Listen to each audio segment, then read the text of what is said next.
Mr. Speaker, I want to just close by addressing one issue, and it bears address.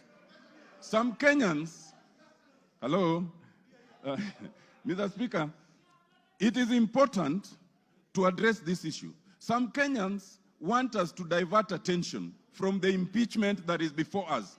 There's only one impeachment motion before us, and it's in respect of the Deputy President. Now, some people have said, Kufa Makanga, Kufa Dereva. Now, let me explain to you. First of all, when you say Kufa Dereva, Kufa Makanga, you must remember that in that bus there are passengers. And those passengers can die if you are reckless. In this case, those passengers are Kenyans.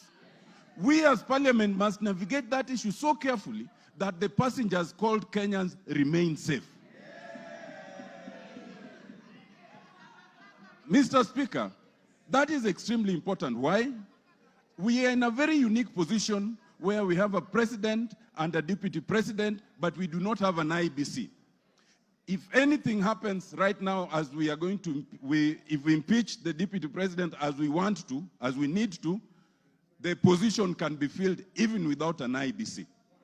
But if there is no president and there is no deputy president, only the speaker can act for 60 days.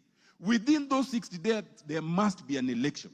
We cannot currently have an election because we have no IBC.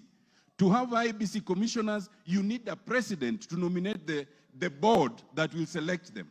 Once the board is nominated and they propose a name, then the name must be forwarded again to us, and it's only the president who can nominate them. In other words, if you say Kufa Dereva, Kufa Makanga, you want absolute turmoil for all the Kenyans to die in that accident.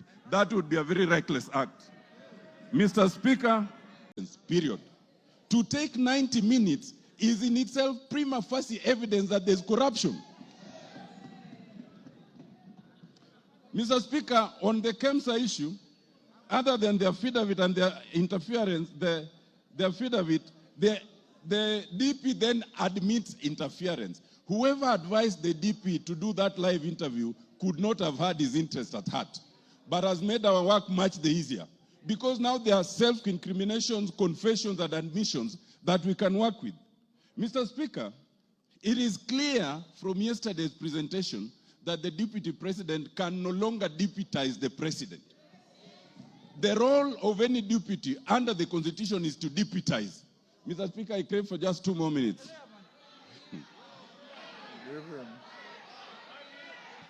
So that, Mr. Speaker, even the fact,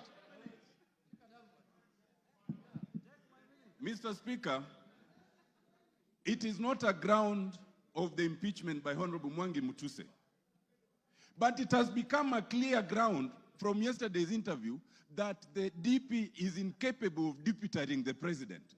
And if we needed an independent ground, that is very clear. It is also clear that the DP can no longer be part of a cabinet. It is a basic rule in terms of labor law. If you cannot work with your boss, if you insubordinate your boss, if one person is to go, is the subordinate, not the boss. Mr. Speaker,